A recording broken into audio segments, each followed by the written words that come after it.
Programang ito ay rated SPG. Striktong patnubay at gabay ng magulang ang kailangan. Habang patuloy na hinahanap ng firewall si Samboy, lalo lamang lumalala ang sinasapit ni Shine Shine sa Hong Kong. Hawak pa rin siya ng sindikato at sabilitang pinagtatrabaho upang pagsilbihan ang kanilang mga customer. Araw-araw ay patuloy ang kanyang paghihirap habang umaasang may darating na tulong para sa kanya.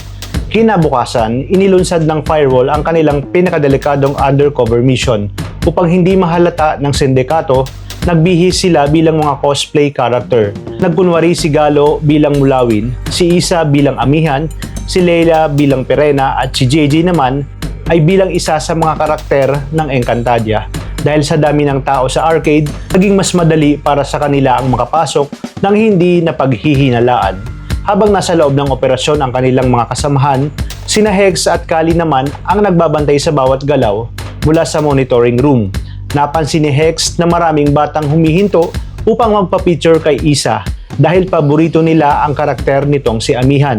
Kaya naman pabirong sinabi ni Kali sa communication device, "Isa, sabihin mo ang salitang Avisala, Esma." Sandaling napangiti ang grupo, ngunit mabilis din silang bumalik sa kanilang misyon.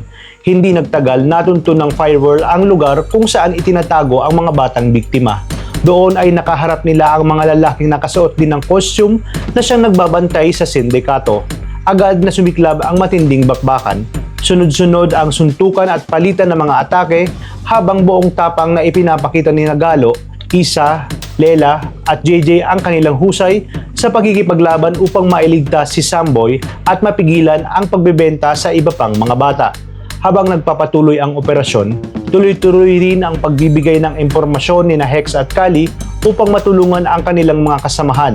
Sa gitna ng matinding labanan, hindi na pinayagan ni Isa at Galo ang grupo ni Martin na sumali pa dahil naniniwala silang kaya na nilang tapusin ang misyon. Ngunit sapat na nga ba ang kanilang lakas upang tuluyang maibagsak ang sindikato at mailigtas ang lahat ng bata? O kinakailangan pa rin nila ang tulong ng grupo ni Martin bago matapos ang laban? Abangan ang mga susunod na kaganapan sa Task Force Firewall.